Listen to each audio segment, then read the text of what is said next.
الحمد لله وحده وكفى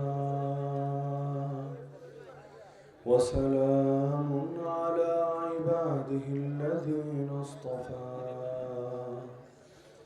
أما بعد فأعوذ بالله من الشيطان الرجيم بسم الله الرحمن الرحيم اهدنا الصراط المستقيم صراط الذين أنعمت عليهم غير المغضوب عليهم ولا الضالين. وقال النبي صلى الله تعالى عليه وسلم تركتكم على محجة بيضاء ليلها كنهارها لا يزيغ عنها بعدي إلا هالك. آمنت بالله صدق الله العلي العظيم وبلغنا رسوله النبي الكريم.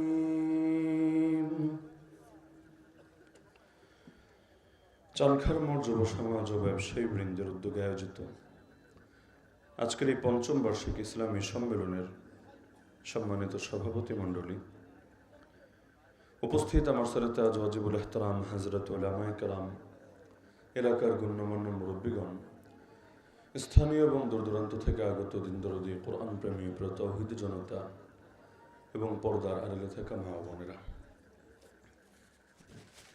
কাকতালীয়ভাবে মাহফিলের তারিখটা ইনশাআল্লাহ একটু ঐতিহাসিক তারিখে পরিণত হয়ে যাবে। যেই সময় আপনারা এখানে বসে বসে ওয়াজ শুনছেন, বাংলাদেশের অধিকাংশ জায়গায় তো ভাঙচুর চলছে। ঐতিহাসিক বুলডোজার দিবস নাম পড়ে কি না আমার তো ভেতরে একটা আশঙ্কা জাগছে যে 5ই ফেব্রুয়ারি ঐতিহাসিক বুলডোজার দিবস ধানমন্ডির 32 থেকে শুরু করে ওদিকে কুষ্টিয়া, খুলনা বহু জায়গায় হচ্ছে। তো কাকতালীয়ভাবে হতে পারে যে মাহফিলের দিনটাই হয়তো একটা ঐতিহাসিক দিনে পরিণত হয়ে গেল, বাকিটা আল্লাহ তাআলাই ভালো জানেন। যে ভাইয়ের আলহামদুলিল্লাহ জালেমের জুলুমের বিরুদ্ধে গিয়ে অবস্থান নিয়েছে এবং আপনারা যারা কোরআনের আকর্ষণে এবং কোরআনের টানে কোরআনের প্যান্ডেলে ছুটে এসেছেন, উভয়ের জন্যই আল্লাহ তাআলার কাছে শুভকামনা। আল্লাহ তাআলা উভয় জাতিকে কামিয়াবি দান করুন। তো খুতবার মধ্যে কোরআন মাজিদের একেবারেই প্রথম সূরা সূরাতুল ফাতিহা শেষ 3টা আয়াত আমি তেলাওয়াত করেছি। অতি পরিচিত আয়াত, যে আয়াতগুলো আমরা নিয়মিত নামাজের মধ্যে পড়ে থাকি, প্রতি ওক্তে প্রতি রাকাত নামাজে। এই আয়াতগুলোকে সামনে রেখে মৌলিক কয়েকটা বার্তা আরজ করে আলোচনার ইতি টানবো ইনশাআল্লাহ। যেহেতু অনেক ওলামায়ে কেরাম আলোচনা করেছেন, সারাদিন ধরে আলোচনা শুনতে শুনতে আপনার ইতিমধ্যে ক্লান্ত হয়ে যাওয়ার কথা, আর আমার পরে আলোচক আছেন, এর জন্য লম্বা চওড়া কোনো আলোচনা করার ইচ্ছা নেই। তো সূরাতুল ফাতিহা হলো পুরো কোরআনের সারনির্যাস। পুরো কোরআনের মধ্যে যেই যেই বিষয়বস্তুতে আল্লাহ তাআলা আলোচনা করেছেন, এর মৌলিক বিষয়গুলো এক সূরাতুল ফাতিহার মধ্যে অতি সংক্ষিপ্ত আকারে মৌলিকভাবে আল্লাহ রাব্বুল আলামিন আলোচনা করে দিয়েছেন। সূরাতুল ফাতিহার মধ্যে আমরা একাংশ পড়ি, আল্লাহ তাআলা আর একাংশ জবাব দেন আমাদের পড়ার প্রতিক্রিয়া হিসাবে। ফাযকুরুনি আযকুরকুম, বান্দা তোমরা আমার জিকির করো, আমি তোমাদের জিকির করব, তোমরা আমাকে স্মরণ করো, আমি তোমাদেরকে স্মরণ করব। সূরাতুল ফাতিহার মধ্যে আমরা বলি আলহামদুলিল্লাহি রাব্বিল আলামিন, সমস্ত প্রশংসা আল্লাহর, যিনি তামাম জাহানের রব, সমস্ত জগতের রব। সঙ্গে সঙ্গে আল্লাহ জবাব দিয়ে ফেলেন হামিদানি আবদি, আরে আমার বান্দা আমার প্রশংসা করেছে। আমরা বলি আর রহমানির রহিম, আমার আল্লাহর পরিচয় তিনি পরম করুণাময়, চির দয়ালু। তৃতীয় আয়াতে যাওয়ার আগে আল্লাহর পক্ষ থেকে জবাব চলে আসে আসনা আলাইহি আবদি, আমার বান্দা আমার গুণগান বর্ণনা করেছে। আমরা বলি মালিক ইয়াউমিদ্দিন, আমার আল্লাহ বিচার দিবসের মালিক, বিচার দিবসের অধিপতি। সঙ্গে সঙ্গে আল্লাহ রাব্বুল আলামিনের পক্ষ থেকে ঘোষণা চলে আসে মাজ্জাদানি আবদি, আমার বান্দা আমার গৌরব বর্ণনা করেছে। আমরা বলি ইয়াকা না'বুদু ওয়া ইয়াকা নাস্তাঈন, ইবাদত করি একমাত্র আপনার, সাহায্য চাই একমাত্র আপনার কাছে। সঙ্গে সঙ্গে আল্লাহ বলেন, হাদা বাইনি ওয়া বাইনা আবদি ওয়া লি আবদি মা সাআল, এটা আমার মাঝে আর আমার বান্দার মাঝে, বান্দা যা চেয়েছে তার জন্য সেটা রয়েছে। এরপর 3 আয়াত জুড়ে আমরা একটা দোয়া করি, ইহদিনাস সিরাতাল মুস্তাকিম থেকে ওয়ালা দাল্লিন পর্যন্ত। এই দোয়া শেষ হওয়া মাত্র আমরা আমিন বলার আগে আল্লাহর জবাব চলে আসে, হাদা লি আবদি ওয়া লি আবদি মা সাআল। আরে বান্দা এই দোয়াটা তার নিজের জন্য করেছে, বান্দা যা চেয়েছে তার জন্য সেটার বরাদ্দ রয়েছে। তাহলে একাংশ পড়ি আমরা, একাংশ পড়েন আল্লাহ। তো এই সূরাতুল ফাতিহার মধ্যে মূলত কি দোয়াটা করি আল্লাহর কাছে, এটাই হলো আমার আজকের মৌলিক আলোচ্য বিষয়। যে আল্লাহর কাছে যে আমরা ডেইলি প্রতি ওয়াক্তে প্রতি রাকাতে চাচ্ছিটা কি? কারণ চাওয়া যদি মুখ থেকে হয় আবেগ একরকম থাকবে, চাওয়াটা যদি বুক থেকে আসে আবেগটা আরেক রকম থাকবে। মুখের কথা আর বুকের কথা কিন্তু একরকম হয় না, দুটোর মধ্যে আবেগে পার্থক্য থাকে। আর আবেগের মাত্রা যত বেশি হবে কবুল হওয়া ইনশাআল্লাহ তত সহজ হবে। লা ইয়াকবালুল্লাহু দুআ কলবিন গাফিলিন লাহিন, আল্লাহ উদাসীন অন্তরের দোয়া কবুল করেন না। আর যেই দোয়া দিল থেকে বের হয় ওই দোয়া আরশে আজিম পর্যন্ত পৌঁছতে সময়ও লাগে না। তাহলে কি দোয়াটা করি আল্লাহর কাছে বোঝা দরকার নাকি দরকার না? তাহলে প্রথমে আল্লাহর প্রশংসা করে নেই, কারণ দোয়ার একটা আদবই এটা যে ডাইরেক্ট দুনিয়াতেও যদি আপনি কারো কাছে কোনো কিছু চান, ডাইরেক্ট চাইলে তার প্রতিক্রিয়া একরকম হয়, আর পাম্পট্টি দিয়ে বেলুনটারে ফুলে এরপর চাইলে প্রতিক্রিয়াটা আরেক রকম হয়।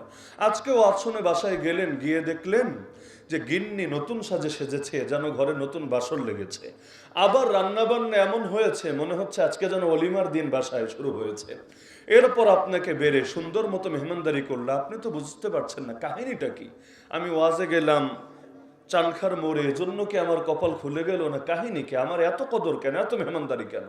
এরপর আপনারা বেড়ে বেড়ে খাওয়ালো, আর বিভিন্নভাবে আপনার প্রশংসা, আপনি এই, আপনি সেই, আপনি আসমানের তারা, আসমানের সেতারা, এভাবে বলতে বলতে আধা ঘন্টা ব্যাপী আপনারা খালি পাম্পট্টি দিল, আপনারা বিভিন্নভাবে ফুলাতে লাগলো। আপনি যখন ফুলতে ফুলতে একেবারে আসমানে উঠতে শুরু করেছেন, তখন যদি আপনার কাছে একটা কিছু চাই, আপনি কিভাবে না করবেন? এতক্ষণ পর্যন্ত এত কিছু দিয়ে আপনি মুগ্ধ হয়ে আছেন, আবার আপনার প্রশংসা করলে আপনি বলছেন থাক আর বলার দরকার নেই, না আমি কি আসলে এত কিছু হওয়ার পর যখন আপনারে বলবে একটা জিনিস চাইবে, আপনি কিন্তু ডাইরেক্ট না করতে পারবেন না, পারার কথাও না। এমনকি যদি না দেওয়ার ইচ্ছা থাকে তবুও ঘুরায় পেঁচায়া বিভিন্নভাবে ব্যাখ্যা দেবেন। মাহফিলে রাজনৈতিক নেতাদের এনে কি করে দেখেন না, প্রথমেই কিন্তু বলে না আমার মাদ্রাসায় এত দেন, আমার মসজিদে এত দেন, প্রথমে সুনাম করে, এমন সুনাম মনে হবে মাল দুনিয়াতে এক পিসি আছে, দ্বিতীয় আর একটাও নেই। তো এমন ভাবে প্রশংসা করে করে লাখ লাখ মানুষের সামনে তারে ফুলিয়ে ফুলিয়ে এরপর যখন বলবে আমরা তো আপনার থেকে আশা রাখি ... তখন বেচারা না করবে কিভাবে? একটা চক্ষু লজ্জা বলতে তো ব্যাপার আছে। যদি নাও দেয় বলবে না ঠিক আছে হুজুর এত কিছু বলার দরকার নেই, আমি এত কিছুর যোগ্য না, ঠিক আছে আমি ওয়াদা দিলাম 10 লাখ দিব, 5 লাখ দিব, 2 লাখ দিব। তাহলে আল্লাহর ক্ষেত্রে, মানুষের ক্ষেত্রে যখন আমরা এভাবে করে নেই, তা আল্লাহর কাছেও যখন দোয়া করব প্রতিটা ক্ষেত্রে চেষ্টা করবেন দোয়াটা ডাইরেক্ট শুরু না করে আগে আল্লাহর প্রশংসা করবেন, এরপর নবীজির শানে দুরূদ পড়বেন, তারপর আপনার কি চাওয়ার আছে সেটা চাইবেন, অবশেষে আবার আল্লাহর নাম নিয়ে পারলে নবীর শানে দুরূদ পড়ে এরপর আপনারা দোয়াটা শেষ করবেন। জানাজার নামাজেও কিন্তু আমরা এই সিরিয়াল রক্ষা করি, আল্লাহু আকবার সানা, আল্লাহর প্রশংসা, আল্লাহু আকবার দুরূদ শরীফ নবীর শানে, এরপর আল্লাহু আকবার, তারপর গিয়ে দোয়া আল্লাহুম্মা গফির লিহাইয়িনা ওয়া মাইয়িতিনা ওয়া শাহিদিনা ওয়া গায়িবিনা। এই বিশাল দোয়া করি, কিন্তু এর আগে প্রথমে আল্লাহর প্রশংসা করেছি, এরপর নবীর শানে দুরূদ পড়েছি। নামাজের মধ্যে এই কাজ করি, আত-তাহিয়াতু লিল্লাহি ওয়াস সালাওয়াতু ওয়াত তাইয়্যিবাত, আল্লাহর প্রশংসা করলাম, এরপর নবীর শানে সালাম দিলাম, দুরূদ পড়লাম, তারপর গিয়ে আমার মূল কথা আল্লাহুম্মা ইন্নী যালামতু নাফসি যুলমান কাসীরা, হে আল্লাহ নিজের উপর অনেক বেশি জুলুম করে ফেলেছি, আমাদেরকে বানালেন জান্নাতের জন্য, পাপ করে করে নিজেকে জাহান্নামের দিকে ঠেলে দিচ্ছি, ওয়ালা ইয়াগফিরুয যুনুবা ইল্লা আনতা, আপনি ছাড়া কেউ পাপ মাফ করে না, কেউ করতেও পারে না, ফাগফিরলি মাগফিরাতাম মিন ইনদিকা ওয়ারহামনি, আপনার পক্ষ থেকে মাগফিরাত দিয়ে আমাকে ক্ষমা করে দেন, আমার উপর রহম করেন, দয়া করেন। এই যে প্রথমে প্রশংসা করে নিলাম, নবীর শানে দুরূদ পড়লাম, এরপর যদি দোয়াটা দিল থেকে বের করতে পারি, খালি এখান থেকে না দিল থেকে, ইনশাআল্লাহ বাক্য বলতে দেরি হবে, আল্লাহ মাফ করতে দেরি হবে। আনা ইনদা যান্নি আবদি বি ওয়া আনা মাহু ইযা যাকারানি ফাইন যাকারানি ফি নাফসিহি যাকারতুহু ফি নাফসি ওয়া ইন যাকারানি ফি মালাইন যাকারতুহু ফি মালাইন খায়রিন মিনহুম। আল্লাহ নিজেই জানিয়ে দিয়েছেন, বান্দা আমার ব্যাপারে যেমন ধারণা পোষণ করে তার সঙ্গে আমার আচরণও তেমনই হয়ে থাকে। আর যখনই আমাকে স্মরণ করে আমি থাকি বান্দার সাথে। বান্দা আল্লাহকে ডাকলে আল্লাহ কিন্তু জবাব দেন, মিস নাই। উদউনি আস্তাজিব লাকুম, তোমরা আমাকে ডাকো, আমি তোমাদের ডাকে সাড়া দেবই দেব। যেহেতু কোরআনের আয়াত, অস্বীকারের সুযোগ নাই। উজিবু দাওয়াতাদ দাঈ ইযা দাআন, দোয়াকারী যখন দোয়া করে আমার কাছে আমি সঙ্গে সঙ্গে সাড়া দেই তার দোয়াতে। সুতরাং আল্লাহ প্রতিটা দোয়াই কবুল করেন, তবে কোনোটা নগদে দেন, কোনোটা বাকি রাখেন, পরবর্তীতে প্রতিদান হিসাবে আখিরাতে দিবেন বলে। হাসরের ময়দানে বান্দাকে যখন যেই দোয়াগুলোর ফল নগদে পায় নাই, এগুলোর বদলে আল্লাহ যখন নেক দিবেন, সওয়াব দিবেন, এত খুশি হবে বান্দা চিন্তা করবে, হায় যদি একটাও নগদে না পাইতাম, সব যদি আজ দিয়ে দিত আল্লাহ, আজই তো আমার লাভ হতো, বড় জেতা জিততাম। কারণ মিজান নেকের পাল্লা অনেক সহজেই ভারী হয়ে গেল। তাহলে এ কারণে আল্লাহ তাআলা কখনোই বান্দার দোয়া ফেরান না। তো আমরাও দোয়া করি আল্লাহর কাছে, তো দোয়ার আগে প্রশংসা করি আলহামদুলিল্লাহ রাব্বিল আলামিন, আল্লাহর প্রশংসা, সঙ্গে আল্লাহর রুবুবিয়তের ঘোষণা।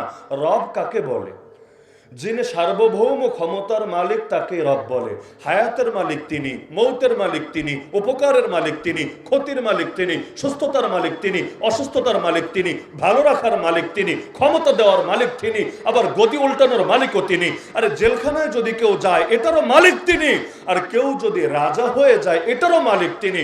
সবকিছু যার নিয়ন্ত্রণে তাকে রব বলে। আলহামদুলিল্লাহ রাব্বিল আলামিন। প্রথম আয়াতেই বান্দা আল্লাহর প্রভুত্বের ঘোষণা দেয়, আল্লাহর রুবুবিয়তের ঘোষণা দেয়, আল্লাহর খোদাইয়ের ঘোষণা দেয়, আল্লাহ যে একমাত্র সার্বভৌম ক্ষমতার মালিক এর ঘোষণা দেয়। যদিও দুঃখের বিষয়, যেই আয়াত নিয়মিত পড়ি, যেটা দিয়ে নামাজ শুরু করি, কিন্তু স্বাধীনতার 54 বছরে এসেও আজও পর্যন্ত বাংলাদেশে এই আল্লাহ যে রব্বুল আলামিন, তার রুবুবিয়ত, এর স্বীকৃতি আজও দিতে পারে নাই সংবিধানের ভেতরে। আমরা নিয়মিত দিচ্ছি নামাজ আলহামদুলিল্লাহ রাব্বিল আলামিন, কিন্তু রব, আল্লাহ যে রব, এই স্বীকৃতি আজও দেওয়া হয় নাই বাংলাদেশের সংবিধানে। বলবেন কিভাবে? একটা উদাহরণ দিলে বুঝবেন। উদাহরণ কয়েক ডজন দেওয়া যাবে এই প্রচলিত সংবিধান থেকে। খালি একটাই বলবো যেটা সবাই বুঝবেন, যে নিজের নামে সাইন করতে পারেন না, অতটুকু শিক্ষা নাই, সেও বুঝবেন। বাংলাদেশের সংবিধানে লেখা আছে সকল ক্ষমতার মালিক, সবাই জানেন লেখা আছে সকল ক্ষমতার মালিক জনগণ। আচ্ছা, জনগণকে যদি সকল ক্ষমতার মালিক মানে, তাহলে আল্লাহকে আর রব বলল কিভাবে? রব যদি আল্লাহই হয়, সকল ক্ষমতার মালিক কে হবে? রব যদি আল্লাহ হয়, তাহলে ক্ষমতার মালিক আবার আরেকজন হয় কিভাবে? আর আরেকজন যদি সকল ক্ষমতার মালিক হয়, আল্লাহকে আর রব বললটা কিভাবে? দুইটা তো দুই বিপরীত জিনিস, একসঙ্গে একত্র হতে পারে না। আল্লাহ যদি রব হয়, তাহলে আল্লাহর কথাই চূড়ান্ত।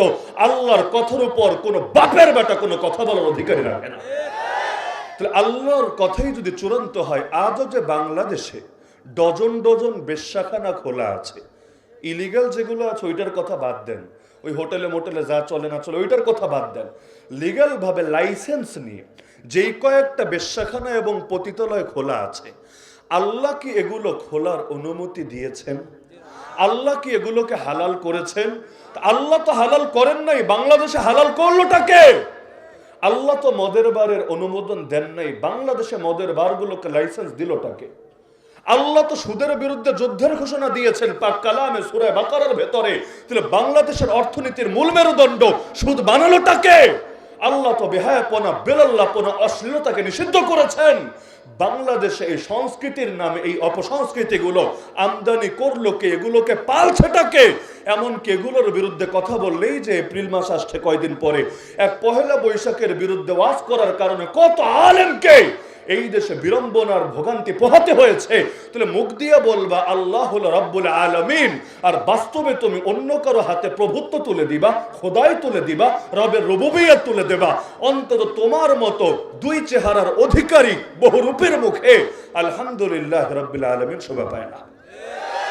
কারণ মুখে যদি থাকে একটা আর কাজে যদি থাকে আরেকটা, এটার ইমানদারি বলে না মুনাফিকি বলে? লা ইলাহা ইল্লাল্লাহ কেউ বললো মুখে, লা ইলাহা ইল্লাল্লাহ মানে কি? লা ইলাহা অর্থই হলো নেই কোনো মাবুদ ইল্লাল্লাহ, একমাত্র আল্লাহ ছাড়া। অর্থটা কিন্তু এরকম, মানে এক বাক্যে দুই কাজ হয়। আল্লাহ রব এটাও বোঝা যায়, আল্লাহ ছাড়া আর কোনো রব নাই সেটাও বোঝা যায়। কারণ আল্লাহ রব এটা তো খ্রিস্টানও মানে, আল্লাহ রব এটা তো হিন্দুও মানে, আল্লাহ রব এটা মুশরিকরাও মানে, আবু জাহাল আবু লাহাবরাও মানতো, কিন্তু একমাত্র মানতে রাজি না, আল্লাহর রব মানতো, তবে সঙ্গে আরো অনেকে মিলায় ফেলতো। মানে দুনিয়াতে যেমন হয় যে কোনো মহিলা বলছে অমুক আমার স্বামী, এটা নিয়ে আপত্তি নাই, কিন্তু একমাত্র স্বামী মানতে রাজি না, আরো গিয়া বিভিন্ন ভাবে, ওই যে মাঝে মাঝে পত্রিকায় আসে এক মহিলার 4-5টা স্বামী, মানে পরিচয় গোপন করে বিভিন্ন ভাবে সম্পর্ক চালাচ্ছে, পরবর্তীতে ধরা খায়া মাথা খারাপ, এখন তো গিয়া মান ইজ্জত নিয়ে টানাটানি দেখা দিয়েছে। হয় এরকম। তাহলে দেখা যাচ্ছে লা ইলাহা মানি হলো দেয়ার ইজ নো গড, নেই কোনো মাবুদ, কেউ নাই, ইল্লাল্লাহ, একজনই আছেন, তিনি কে? আমি এই বাক্য থেকে এটাই বুঝি, আপনারা যদি ভিন্ন কিছু বোঝেন আমাকে বুঝাই দিয়েন, আমি এটাই বুঝি। যে ব্যক্তি বলল লা ইলাহা ইল্লাল্লাহ, সে তার এই কথার দ্বারা এটাই ঘোষণা দিল, আমার নামাজের রব যিনি, আমার রাজনীতির রব তিনি, আমার জাকাতের রব যিনি, আমার অর্থনীতির রব তিনি, আমার হজের রব যিনি, আমার পার্লামেন্টের রব তিনি, আমার জাকাতের রব যিনি, আমার সংবিধানের রব তিনি, আমার কোরবানির রব যিনি, আমার কোর্ট কাচারির রব তিনি, আমার ব্যক্তিগত ইবাদত বন্দেগীর রব যিনি, আমার রাষ্ট্র পরিচালনা থেকে শুরু করে সভ্যতা সংস্কৃতি প্রতিটা সেক্টরের রব একমাত্র তিনি। জীবনের সব ক্ষেত্রে যে আল্লাহর একত্বে বিশ্বাসী হতে পারে তাকে ঈমানদার বলে, আর যে আল্লাহরে মানে কিন্তু বহুত্বের সাথে সঙ্গে আর অনেকের মিলিয়ে ফেলে, সে যদি লা ইলাহা ইল্লাল্লাহ বলতে বলতে মুখে ফেনা তুলে ফেলে, তবুও তাকে ঈমানদার বললে ঈমান শব্দের অপমান হবে। আমি তো এটাই বুঝি, আপনারা কি ভিন্ন কিছু বুঝেন? লা ইলাহা ইল্লাল্লাহ মানে জীবনের সব ক্ষেত্রে মাবুদ কে? মসজিদেও আমার মাবুদ আল্লাহ, মাদ্রাসায় আমার মাবুদ আল্লাহ, মাহফিলও আমার মাবুদ আল্লাহ, খানকাহও আমার মাবুদ আল্লাহ, মার্কাজও আমার মাবুদ আল্লাহ, তাবলীগও আমার মাবুদ আল্লাহ, রাজনীতিতেও আমার মাবুদ আল্লাহ, অর্থনীতিতেও আমার মাবুদ আল্লাহ, বিচারাচারেও আমার মাবুদ আল্লাহ, সংস্কৃতিতেও আমার মাবুদ আল্লাহ, সভ্যতায়ও আমার মাবুদ আল্লাহ, ব্যাংকিংও আমার মাবুদ আল্লাহ, পার্লামেন্টে আমার মাবুদ আল্লাহ। জীবনের সব ক্ষেত্রে মাবুদ একজনই, আল্লাহ আল্লাহ আল্লাহ। কারণ যখন জন্মেছিলাম এটাই শুনিয়ে দেওয়া হয়েছিল আল্লাহু আকবার, ডান কানে বাম কানে উভয় কানে, নেত্রকোনায় তো উভয় কানে শোনায় নাকি? আল্লাহু আকবার মানে কি? আল্লাহ সবচাইতে বড়, শুধু এতটুকু শোনায় না, পুরো আজান দেয়, ইকামত দেয়, এর মধ্যে খালি আল্লাহ বড় এতটুকু নাই, আশহাদু আল্লাহ ইলাহা ইল্লাল্লাহ আছে নাকি? নাই। এক আল্লাহ ছাড়া দ্বিতীয় কোনো মাবুদ নাই। যখন মরবেন তখনও কিন্তু আপনাকে শুয়ে দিয়ে সে আল্লাহু আকবার একই কথা আবারও রিপিট হবে, আল্লাহু আকবার আল্লাহু আকবার আল্লাহু আকবার আল্লাহু আকবার, 4 বার বলা হবে। এমনকি মজার বিষয়, আজান ইকামত হয়ে গেছে, নামাজটা খালি বাকি আছে। জানাজার নামাজে আজান দেয় নাকি নেত্রকোনায়? ইকামত দেয় না? আমি জিজ্ঞাসা করি, কষ্ট নিয়েন না, আমি যেহেতু মনে হয় সবচাইতে কম আসে নেত্রকোনায়, এজন্য প্রশ্নটা একটু ক্লিয়ারের জন্য। এজন্য কম আসি না যে আপনাদের সাথে দুশ্মনী আছে, না, মহাব্বত আলহামদুলিল্লাহ অনেক আছে, আপনাদের সাথেও আছে, বালিশ মিষ্টির সাথেও আছে, আসলে নিয়ে যাওয়ার চেষ্টা করি ফ্যামিলির জন্য, তো মহাব্বতে ঘাটতি নেই আলহামদুলিল্লাহ, কিন্তু আমার জন্য দূরত্ব অনেক বেশি, তো এই জন্য জানাশোনা একটু কম থাকতে পারে, এজন্য জিজ্ঞাসা করে করে ক্লিয়ার হয়ে নিচ্ছি। এজন্য জিজ্ঞাসা করলে মন খারাপ করেন না, হুজুর কি জানে না নাকি? না, আপনাদেরটা শুনতে পারছি, সবক তো উভয় পক্ষ থেকে আলোচনা হলে দিলে ভালো বসবে ইনশাআল্লাহ।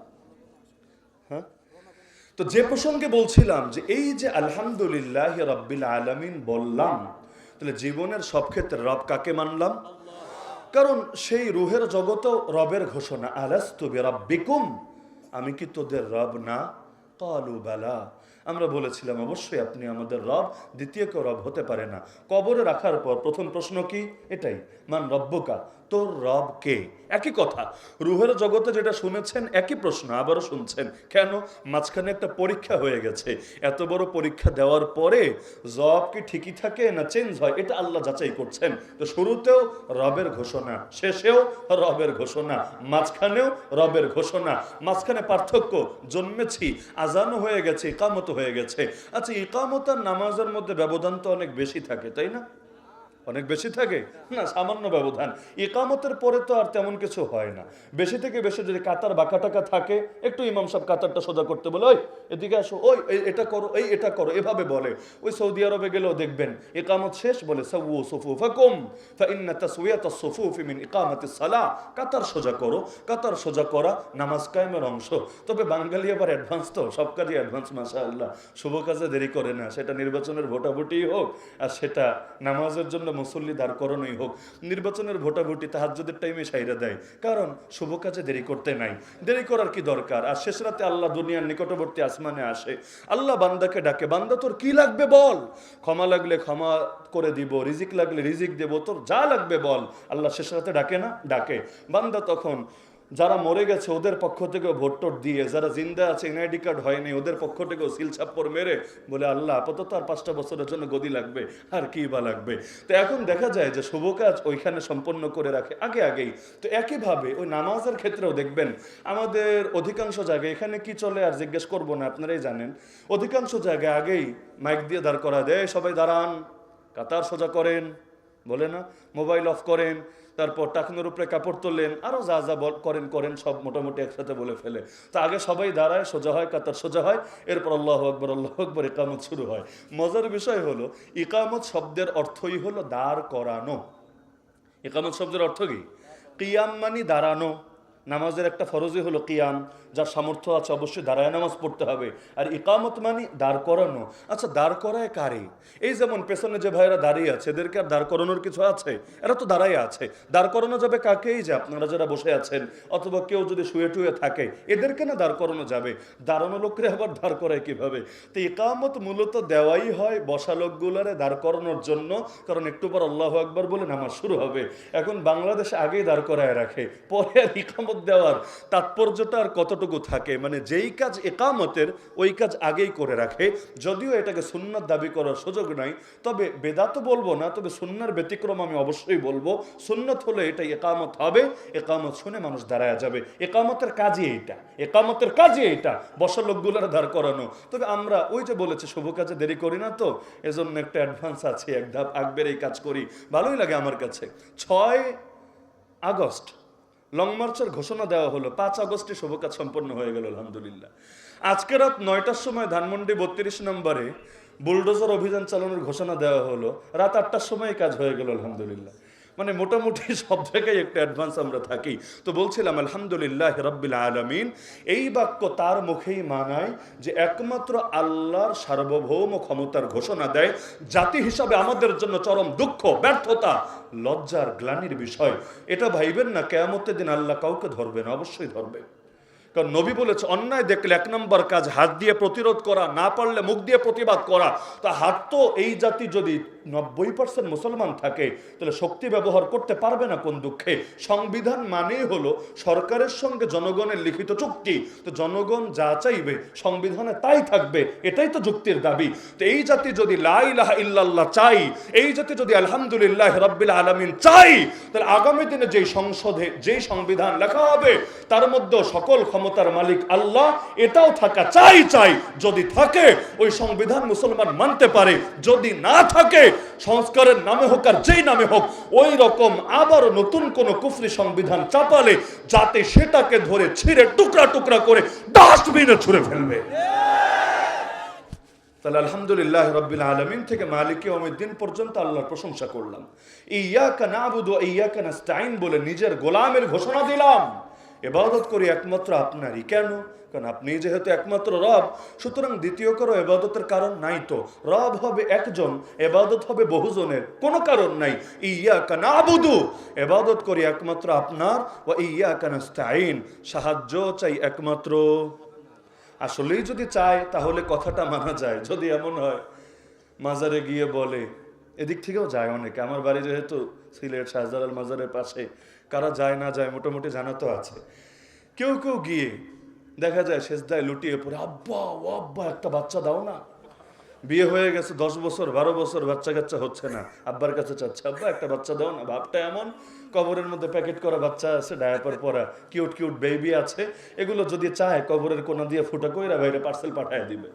কি আজীব এক তামাশা। এই লোক নামাজে দাঁড়ায় বলবে ইয়াকা নাবুদু ওয়া ইয়াকা নাস্তাঈন, আল্লাহর কাছে সাহায্য চাইলে আল্লাহ সাহায্য করে, কারণ ক্ষমতার মালিক কে? রয়ের কাছে সাহায্য চাইলে কি হবে? ফয়সালা যদি উল্টাটা হয়ে থাকে আল্লাহর পক্ষ থেকে। আমেরিকার কাছে সাহায্য চাইলে কি হবে? ফয়সালা যদি উল্টাটা হয়ে থাকে আল্লাহর থেকে। এজন্য যে কোনো জিনিস আগে কবুল করিয়ে নিতে হবে আল্লাহর থেকে, তবেই বাস্তবায়িত হবে জমিনের বুকে। এজন্য জোতার ফিটাও যদি ছিঁড়ে যায়, নিজের বাপ মাও যদি অসুস্থ হয়ে যায়, নিয়ম হল আগে চায় নাও আল্লাহর থেকে, এরপর কাজ করো দুনিয়ার বুকে, অতি সহজেই পাওয়া যাবা। যদি আল্লাহর থেকে কবুল না করো, দুনিয়াবাসী কেউ কিচ্ছু করতে পারবে না। সূরা বুরুজের নাম শুনেছেন? 30 নম্বর পরে একটা সূরা আছে না, সামা ইদাতিল বুরুজ। এই সূরার মধ্যে আল্লাহ তাআলা একটা জাতির ঘটনা শুনিয়েছেন, যাদেরকে আসহাবুল উখদুদ বলে। কুতিলা আসহাবুল উখদুদ আন-নারি যাতিল ওয়াকুদ। এই যে আল্লাহ তাআলা যেটা শুনিয়েছেন, তো পুরোটা শোনানোর মতো সময় নাই এবং এটা আপনাদেরকে কষ্ট দিয়ে উচিত হবে না। আমি পুরো ঘটনা থেকে শুধু একটা পয়েন্ট আনতে চাই। একটা বাচ্চা ঈমান এনেছিল, তখন আমার রাসূল দুনিয়াতে আসেন নাই, ঈসা আলাইহিস সালামের উপর ঈমান এনেছিল, তাওহীদের উপর ছিল। কিন্তু জামানার বাদশা খালি মুশরিকিন আর নিজেরে খোদা দাবি করে ফেলেছিল, খোদা। তো এই বাচ্চাটারে, লম্বা ঘটনা, এই বাচ্চাটাকে নিয়ে যখন গ্রেফতার করলো, বাচ্চারে বলল তুই আমারে খোদা মেনে নে, আমি তোরে ছেড়ে দেব। কারণ সেই বাচ্চা, যদিও বাচ্চা ছিল, আল্লাহ তাআলা তাকে বিশাল শক্তি দিয়েছিলেন, কারামত দান করেছিলেন। জন্মান্ধের জন্য দোয়া করে দিল, আল্লাহ তার চোখ ঠিক করে দিতেন। কুষ্ঠ রোগীর জন্য দোয়া করে দিল, আল্লাহ তাকে সুস্থ বানায় দিতেন। তো বাদশা বললেন আমি চাই না তোরে হাতছাড়া করতে, তুই আমারে খোদা মেনে নে, আমি তোর কোনো ক্ষতি করব না, কোনো টর্চার করব না, কোনো জুলুম করব না। সেই বাচ্চা বলল যখন আল্লাহকে রব মেনেছি, লা ইলাহা ইল্লাল্লাহর ঘোষণা দিয়েছি, দ্বিতীয় কাউকে আমি খোদা মানতে পারবো না, এতে জান চলে গেল, আমার কোনো আপত্তি নাই। বাদশাহ এবার তাকে হত্যা করার জন্য একটা বাহিনী দিয়ে, আর্মিদেরকে দিয়ে পাঠায় দিল পাহাড়ের চূড়ায়। উদ্দেশ্য হলো পাহাড়ের চূড়া থেকে ধাক্কা দিয়ে নিচে ফেলবে, বাচ্চাটা যাতে মারা যায় এবং তার মৃত্যু নিশ্চিত করে বাহিনী ফিরে আসবে। তো বাচ্চারা নিয়ে গেল পাহাড়ের চূড়ায়। সে তো একটা বাচ্চা, তার কি বা করার আছে? কিন্তু মুসলমানদের অদৃশ্য একটা শক্তি আছে, যেই শক্তি পারমাণবিক বোমার চাইতেও বেশি পাওয়ারফুল। সেটা হলো আদ-দুআ। মুসলমান যখন দোয়া করে, যদি কবুল হয়ে যায়, পৃথিবীর কিচ্ছু লাগে না। আল্লাহ তাআলা যিনি ওসিলা সহ দিতে পারেন, তিনি ওসিলা ছাড়াও দিতে পারেন। বাচ্চা পাহাড়ের চূড়ে উঠে আল্লাহর কাছে বিচার দিয়ে দিল, আল্লাহুম্মা কফিনিহিম বিমা শিতা। বাক্যটা মুখস্থ রাখতে পারেন, এরকম মুসিবতে বললে আপনারা উপকার দিবেন ইনশাআল্লাহ। সহিহ মুসলিম শরীফের মধ্যে লম্বা হাদিস আছে, এর মধ্যে এই বাক্য আছে। বাচ্চাটা বলল আল্লাহুম্মা কফিনিহিম বিমা শিতা, হে আল্লাহ আপনি আমার জন্য ওদের ব্যাপারে, ওদের মানে বাহিনী যারা আছে, কারণ সে তো একা বাচ্চা মানুষ, খালি হাতে কি বা করতে পারবে। এজন্য আল্লাহরে বলছে, আল্লাহ আপনি আমার জন্য ওদের ব্যাপারে যেভাবে চান সেভাবে যথেষ্ট হয়ে যান। মানে আপনি কেমনে সাইজ করবেন এটা আমি বলে দিব না, কিন্তু আমি আপনার হাওলা করে দিলাম, আপনি আমার জন্য ওদের ব্যাপারে যথেষ্ট হয়ে যান। আল্লাহ যদি যথেষ্ট হয়ে যায় আর কিছু লাগে? কোরআনে সূরা জুমারে আল্লাহ নিজে প্রশ্ন ছুড়েছেন, আলাইসাল্লাহু বিকাফিন আবদা, আল্লাহকে যথেষ্ট না নিজ বান্দার জন্য? বদরের ময়দানে আল্লাহ যথেষ্ট হয়েছিলেন, মুসলমানদের কিচ্ছু ছিল না। আল্লাহ তাআলা নিজেই সেই ঘটনার দিকে ইঙ্গিত করে বলেন, ফালাম তাকতুলুহুম ওয়ালাকিন্নাল্লাহ কাতালাহুম, তোমরা মারো নাই, তোমরা মারবা কিভাবে? আল্লাহ নিজে মেরেছেন বদরের ময়দানে 70টা কাফেরকে। ওমা রামাইতা ইয রামাইতা ওয়ালাকিন্নাল্লাহ রামা। হে নবী, আপনি যখন ধুলো ছুঁড়ে মেরেছিলেন, আপনি মারেন নাই। আরে এক মুঠো ধুলো ছুঁড়ে মারলেন, 1000 লোকের চোখে গিয়ে পৌঁছলো, কিভাবে সম্ভব? আসলে হাত ব্যবহার হয়েছে আপনার, কিন্তু ওয়ালাকিন্নাল্লাহ রামা, মেরেছেন আল্লাহ নিজে। তো এই বাচ্চার ক্ষেত্রে এটা হয়ে গেল আলহামদুলিল্লাহ। কারণ ইসমে আজম নাম শুনেছেন না? নাম শোনেন না জীবনে? ইসমে আজমের ফজিলত সবাই জানেন। এটা বলে যে দোয়া করবে, আল্লাহ সেই দোয়া কবুল করবেন। লাকাদ দাআল্লাহ বিসমিহিল আযম আল্লাযী ইন সুইলা বিহি আজাবা ওয়া ইন দুইয়া বিহি আতা। ইসমে আজম আসলে কোনটা? অনেক ইমামের মত আছে, এটা ছাত্র ভাইয়েরা বিশেষ করে মাথায় গেঁথে রাখতে পারেন। অনেক ইমামের মত আছে ইসমে আজমটা আপেক্ষিক। মানে কি? আল্লাহ তাআলা তার এক একজন বান্দার জন্য এক একটা বাক্যকে ইসমে আজম বানায় দেন। যেমন নবী ইউনূসের জন্য আল্লাহ ইসমে আজম কোনটাকে বানিয়েছেন সবাই জানেন, লা ইলাহা ইল্লা আনতা সুবহানাকা ইন্নী কুনতু মিনাজ জালিমিন। কিন্তু নবী আইয়ুবের ইসমে আজম কোনটা ছিল? তিনি কিন্তু এই বাক্য দিয়ে দোয়া করেন নাই, তার বাক্য ছিল আলাদা। কি বাক্য? রব্বি আন্নী মাসসানিয়া দুররু ওয়া আনতা আরহামুর রাহিমিন। নবী ইব্রাহিমের দোয়া দেখেন, আবার আরেকটা ইমাম আবুল হাসান শাযিলির দোয়া দেখেন, ওই হিজবুল বাহন নামে এখনো সংকলিত আছে, দেখেন দোয়া কিন্তু আরেকটা। এই বাচ্চার জন্য সে কিন্তু লা ইলাহা ইল্লা আনতা সুবহানাকা দিয়ে দোয়া করলো না, সে দোয়া করলো আল্লাহুম্মা কফিনিহিম বিমা শিতা। আলহামদুলিল্লাহ, এমন ইসমে আজমের কাজ দিয়েছে আল্লাহ তাদের দিলের মধ্যে ঢেলে দেয়। দিল যখন পবিত্র থাকে আল্লাহ তাআলার বিশেষ কিছু ইলহাম নাজিল হয় দিলের উপরে। বুজুর্গদের উপরেও আসে, নবীদের উপরও আসে। নবীদের উপর তো ওহী আসে, কিন্তু সবার উপর তো ওহী আসবে না, যে নবী না তার উপর ওহী আসবে কিভাবে? মুসা আলাইহিস সালামের মায়ের উপরেও তো এসেছিল, কিন্তু সেটা ওহী ছিল না, ইলহাম ছিল। মারিয়াম আলাইহিস সালামের উপরও এসেছিল, সেটা ওহী ছিল না, ইলহাম ছিল। এই বাচ্চার দিলও আসলো আলহামদুলিল্লাহ, এটা ওহী ছিল না, ইলহাম ছিল। এই বাচ্চা দোয়া করতে দেরি, ভূমিকম্প শুরু হতে দেরি না। পাহাড় কাঁপতে কাঁপতে সবগুলো সেনা সদস্য পড়ে মারা গেল, সে একা ঠিকই বেঁচে রইল। চাইলে কিন্তু পালিয়ে যেতে পারতো, ঝামেলা নাই, কিন্তু পালালে নিজে বাঁচবে, কিন্তু তাকে তো জাতির ঈমান বাঁচাতে হবে। বাংলাদেশে যে আলেমরা জুলুমের শিকার হয়েছে, চাইলে পারে না বিদেশে চলে যেতে? তাদের কোনো আপনজন নাই তো, বা তাদেরকে হাজার হাজার লাখ লাখ আছে, তারা গেলে তাদেরকে মাথায় তুলে রাখার মতো আল্লাহর বান্দা বহুত আছে, কিন্তু তারপরও যায় না কেন? গেলে নিজে নিরাপদ হবে, কিন্তু সবাই যদি নিজেকে নিরাপদ করতে চায় এই জাতির হালকে ধরবে। সুতরাং কাউকে কাউকে বুলেটের বৃষ্টির সামনেও নিজের বুক পেতে দিয়ে দাঁড়িয়ে থাকতে হবে, এবং তাদের কোরবানির বদৌলতেই তারা জামানের বেলালে হাবশিতে পরিণত হলে এর বদৌলতেই আল্লাহর জমিন একসময় দ্বীনের ফুল ফুটবে। কারণ যেই জমিনে শহীদের রক্ত ঝরে ওই জমিন একদিন না একদিন ইসলামের ফুল ফুটেই ফুটে। তো বাচ্চা না পালিয়ে চলে আসলো বাদশার সামনে। বাদশা তো অবাক, ফিরে পিচ্ছি, তুই একা কেন? আমার বাহিনী কই? সে জবাব দিল, কাফাহুমুল্লাহ, ওদের ব্যাপারে আল্লাহ যথেষ্ট হয়ে গেছেন। এবার আরেক বাহিনী দিয়ে পাঠালো সমুদ্রের ভেতরে, যাতে করে সমুদ্রের অনেকটা ভেতরে যখন যাবে ধাক্কা দিয়ে ফেলে দেয় এবং ডুবে ডুবে সে মারা যায়। যখন বাহিনী চলে গেল ভেতরে, তার তো গায়বী অস্ত্র আছেই, দোয়া করে দিল আল্লাহুম্মা কফিনিহিম বিমা শিতা। দোয়াটারে দেখতে হালকা মনে হয়, দোয়ার পাওয়ার কিন্তু হালকা হয় না। তবে দোয়া দিলেই সঙ্গে সঙ্গেই কাজ হতে হবে এটা জরুরি না। নবী কতজনকে বদদোয়া দিয়েছেন মক্কায়, ফলাফল প্রকাশ পেয়েছে বদরের ময়দানে, মদিনায় হিজরতের পরে। আলেম ওলামারা বদদোয়া দিয়েছেন 2021 সালে, 22 সালে, 23 সালে কাশিমপুর কারাগারে বসে, কেরানীগঞ্জের কারাগারে বসে। কি বা করার ছিল তাদের? কিন্তু শেষ রাতে জায়নামাজ বিছিয়ে তাহাজ্জুদ পড়ে হাত দুটো তুলে আল্লাহর কাছে, এখনো মনে পড়লে কলিজা মোচড় দিয়ে ওঠে। সেই যে আমাদের বাপের বয়সে এক একজন আলেম, সেই গভীর রাতে যখন একটা চিৎকার দিয়ে উঠতো আল্লাহ, তখনই দিলে এমন ভাবে একটা মোচড় দিত, দিল সাক্ষ্য দিত এই বদদোয়া যার উপর গিয়ে পড়েছে ও যত পাওয়ারফুলি হোক না কেন ওর চূড়ান্ত ধ্বংস আর পতন হবে হবে। আমি এখনো মনে করি, শুধু আমি না, আমাদের সাথে যারা জেল খেটে এসেছে অধিকাংশ জনই এ ব্যাপারে একমত থাকার কথা। সেটা হলো, আমরা মনে করি যা কিছু হয়েছে এগুলো শুধুমাত্র অমুকের তমুকের কৌশল, আমার আপনার আন্দোলন, এগুলো কিছু না। মূল হলো মাজলুমের বদদোয়া যখন লাগে, জালেমের অস্তিত্ব তখন বাকি থাকে না। কারণ নবী জানিয়েছে মাজলুমের বদদোয়া আর আল্লাহর মধ্যে কোনো পর্দা থাকে না। ইত্তাকি দাওয়াতাল মাজলুম ফাইন্নাহু লাইসা বাইনাহা ওয়া বাইনাল্লাহি হিজাব। তো মাজলুমরা বদদোয়া দিয়েছে, আল্লাহ তাআলা তার ফলাফল প্রকাশ করেছেন। 1999, 2000 এবং 2001-এও শাইখুল হাদিস আল্লামা আজিজুল হক রাহমাতুল্লাহি আলাইহি, মুফতি আমিন রাহমাতুল্লাহি আলাইহি সহ একদল বুজুর্গরা বদদোয়া দিয়েছিলেন। হলুদ কার্ড এসেছিল 2001 সালে, আর এই ধাপে এসে 1500 না, প্রায় 3000-এর বেশি আলেম ওলামা তাওলিবুল ইলম তাওহীদ জনতা মিলে বদদোয়া দিয়েছে। আলহামদুলিল্লাহ, এবার আর হলুদ কার্ড না, আল্লাহ তাআলা লাল কার্ডই দিয়ে দিয়েছে। তাহলে দেখা যাচ্ছে যে বান্দা আল্লাহর সাথে সম্পর্কের ঘোষণা দিয়ে দিচ্ছে, ইয়াকা না'বুদু ওয়া ইয়াকা নাস্তাঈন।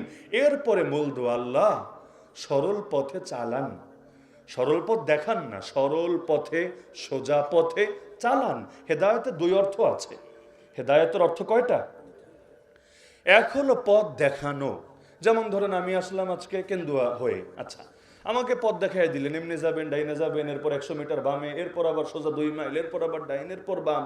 এভাবে বললে যে আসা যায় না তা না, আসা যায়। আমি আজকে এভাবেই এসেছি এবং এসে এদিকেও ঘুরপাক খেয়েছি, মোটামুটি সময় গিয়েছে। মাহফিলের সামনে এসেও আমি কুলকিনারা পাচ্ছিলাম না, এটা মাহফিল কিনা, হলে প্যান্ডেল কই। এদিকে দেখি নাম ঘোষণা হচ্ছে, হুজুর বয়ান করবে, ওদিকে হুজুরই কুলকিনারা পাচ্ছে না, হুজুর ডাইনে যাবে না বামে যাবে, সামনে যাবে না পিছে যাবে। ভলান্টিয়াররাও কনফিউজড এখন কি হবে না হবে। তো যাই হোক, এটা হলো একটা সুরত যে রাস্তা দেখায় দেওয়া। কিন্তু এর চাইতে নিরাপদ আর একটা তরিকা আছে, সেটা কি? রাস্তা চালায়া চালায়া গন্তব্যে পৌঁছায় দেওয়া। সেটা কিভাবে? যে আমিও যাচ্ছি ওদিকে, চলেন আমার সাথে চলেন, আমাকে ফলো করেন, আমার বাইক ফলো করেন বা আমারে ফলো করেন, আমিও যাচ্ছি, আপনিও চলেন আমার সাথে।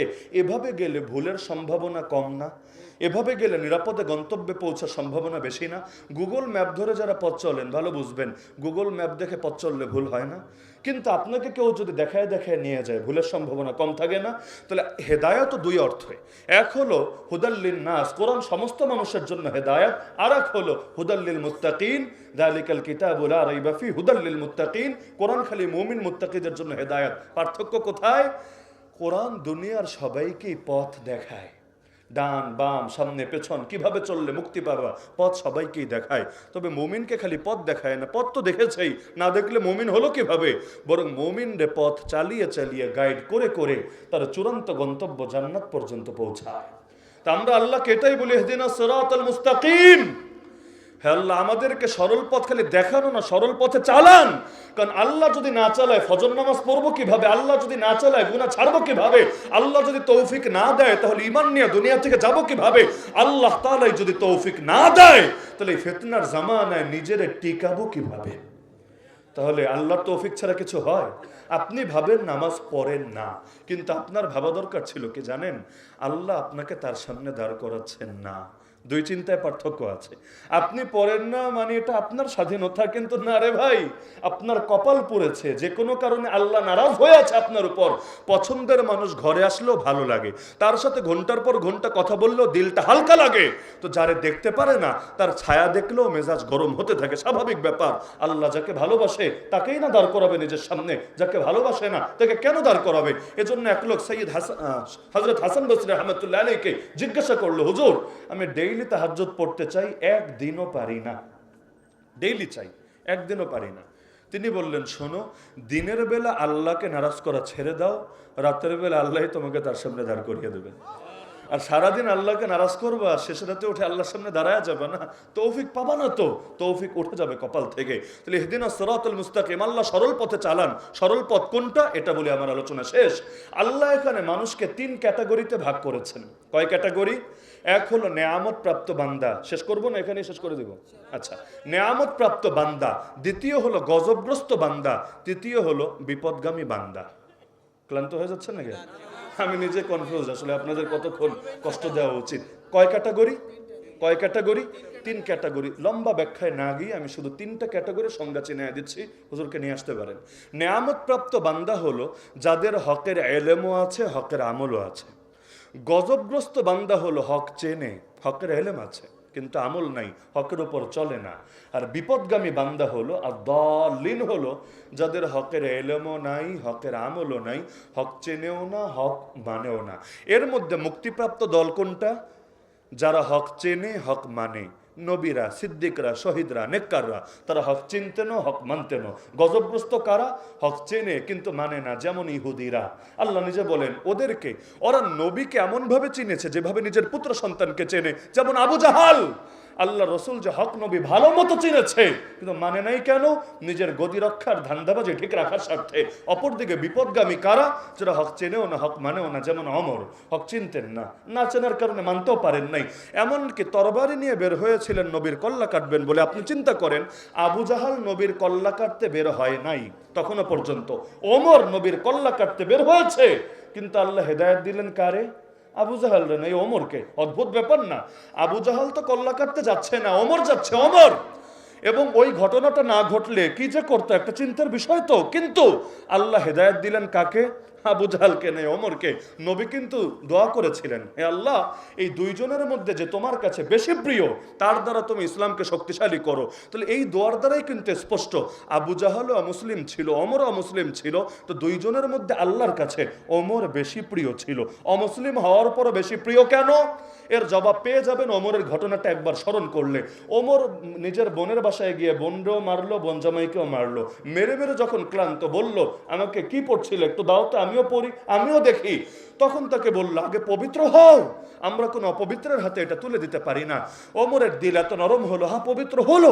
অবশেষে বলল এবার তো দাও।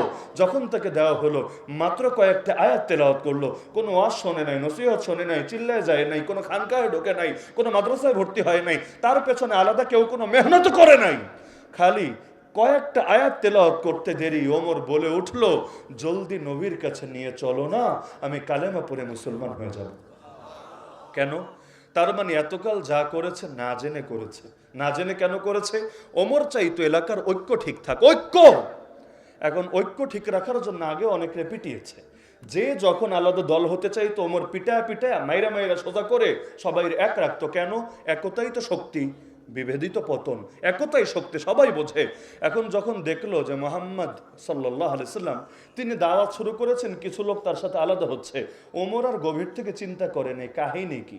এখন যেমন বাংলাদেশের আমজনতা চিন্তা করে না এত দলাদলি, কিন্তু দলাদলি কেন? অনেকের সমাধান হলো সব দল মিটায় দাও, সবাই এক কাতারে নিয়ে আসো, কিন্তু সব কিন্তু মিটানো যায় না। কাদিয়ানি একটা দল, নবীর দুশমন, আর আপনি নবী প্রেমিক, কাদিয়ানি বিরোধী দল, একতা এবং ঐক্য কিভাবে হওয়া সম্ভব আমারে বলেন?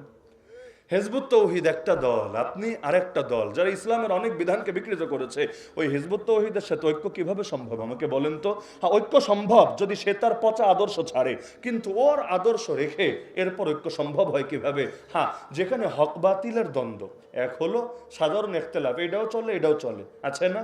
বহুত ইখতিলাফই এমন, বেশিরভাগ ইখতিলাফই এমন, নামাজের মাসালা থেকে শুরু করে বহু কিছু এমন যেখানে কোনোটারে বেদাত বলার সুযোগ নেই, গুমরাহি বলার সুযোগ নাই, তবে কোনোটা বেশি উত্তম বলা যায়, কোনোটা কম উত্তম বলা যায়, কিন্তু চলে, দুইটাই চলে, দুইটাই হক, কোনোটা বাতিল না। সেখানে অবশ্যই ঐক্যবদ্ধ হওয়া দরকার, কোনো সন্দেহ নাই। কিন্তু কোথাও যদি হক বাতিলের দ্বন্দ্ব দেখা দেয়, হক বাতিল বুঝলেন, একজন আল্লাহর পক্ষে একজন বিপক্ষে, একজন রসুলের পক্ষে একজন রসুলের বিপক্ষে, সেখানে ঐক্য হবে কিভাবে? কসমেটিক ঐক্য তো আর কোনো ঐক্য না। কসমেটিক ঐক্য বুঝেন? আটা সুন্দরী আর ময়দা সুন্দরী, চেহারায় কসমেটিক মেখে খুব সুন্দরী, কিন্তু কোনোভাবে কাঁদতেও পারে না, কাঁদতে গেলেও চিন্তা হয় রে চোখের জল গড়িয়ে পড়বে আর সৌন্দর্য সব ভেসে চলে যাবে।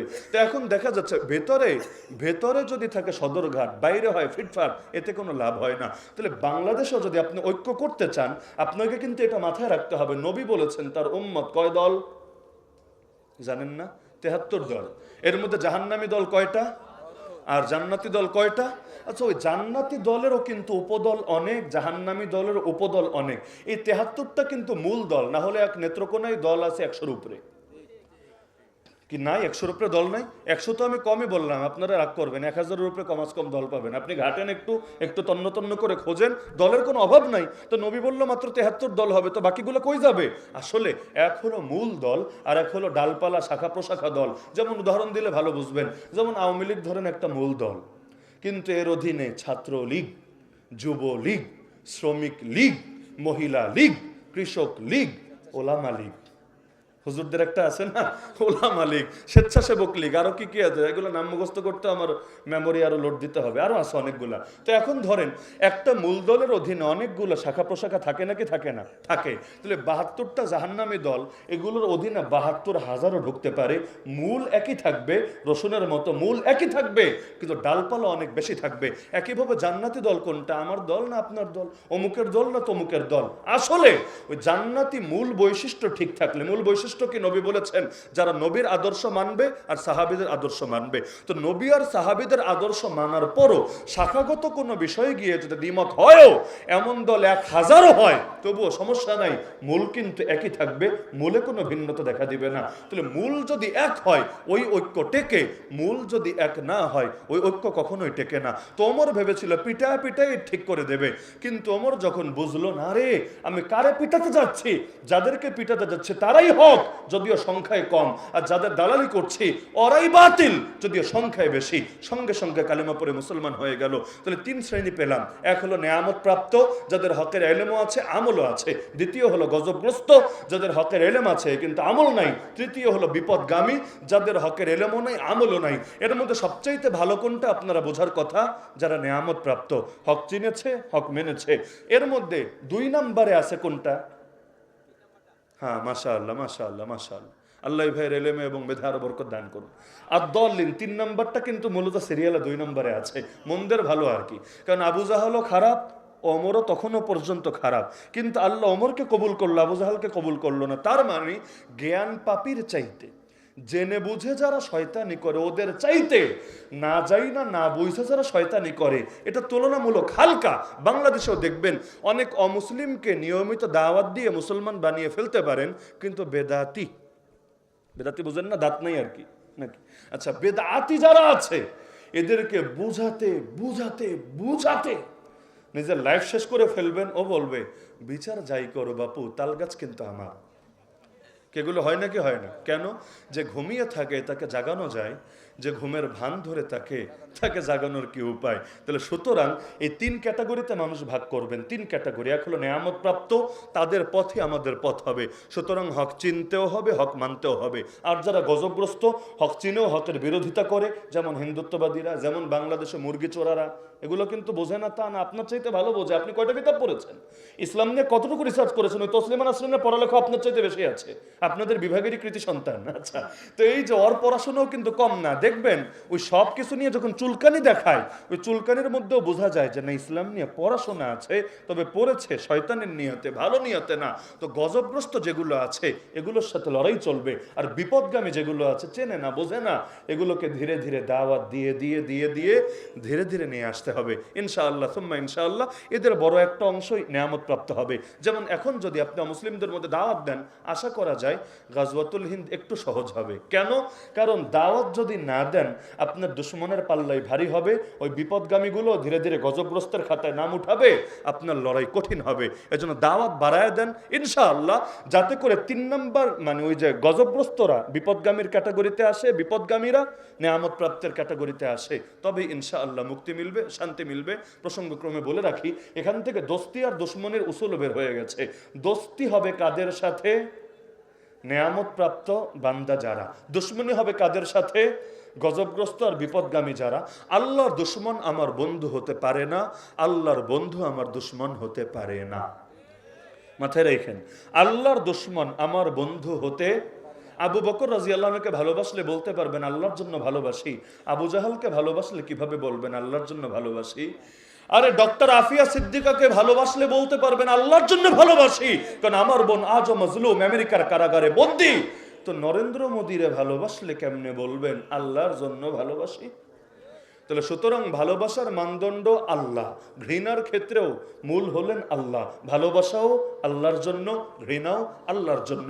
যে পারবে, নবী বলেছে ফাকাদ ইস্তাকমালাল ঈমান, তার ঈমান পরিপূর্ণ হয়ে গিয়েছে। তো সূরাতুল ফাতিহাকে সামনে রেখে মৌলিক কয়েকটা বার্তা আরজ করার চেষ্টা করলাম। আশা রাখি খুব একটা ক্ষতি হয়নি ইনশাআল্লাহ। যা ক্ষতি না হলে আলহামদুলিল্লাহ, আর যদি কারো উপকার হয় আরো আলহামদুলিল্লাহ। আল্লাহ শুকরিয়া যে কথাগুলো আলোচনা হলো, আল্লাহ রাব্বুল আলামিন আমাদের সবাইকে এগুলো সঠিকভাবে জানার, বোঝার এবং আমল করার তৌফিক দান করুন। আমিন। ওয়া আখিরু দাওয়ানা আনিল হামদুলিল্লাহি রাব্বিল আলামিন। ভাই কেউ মুসাফা না করি, আমাদের আওলাদের রাসূল নবী বংশের মানুষ সাইদ ইয়াকুব আল ফারুকি আল মাদানী সাহেব হুজুর আশা করছেন, আমরা কেউ না উঠি। ভাই এখানে রাস্তা দিয়ে হুজুর আশা করছেন, রাস্তা দিয়ে কেউ মুসাফা না করে যাচ্ছে না, মুসাফা করো না, হুজুর আসতে দাও, হুজুরকে আসতে দাও। আপেল জিহাদ আলী হাসান হুজুরকে নিয়ে যাও, উনি খানা খাবেন, ওনাকে নিয়ে যাও, আমি আসতেছি। হুজুরকে আসতে দেন, হুজুরকে আসতে দেন। ভাই কেউ মুসাফা করবেন না, কষ্ট হবে, এমনি জায়গাটা ছোট, আপনার বারে বারে বলতেছি। আলী হাসান মুসাফার সাথে হুজুরের সাথে এখন মুসাফা করেন না, এতটা জায়গা একটু আসতে যেতে দেন ভাই। আমাদের সামনে আমরা যার এতক্ষণ কাঙ্ক্ষিত মেহমান যার আশায় আমরা এতক্ষণ বসে আছি, নবী বংশের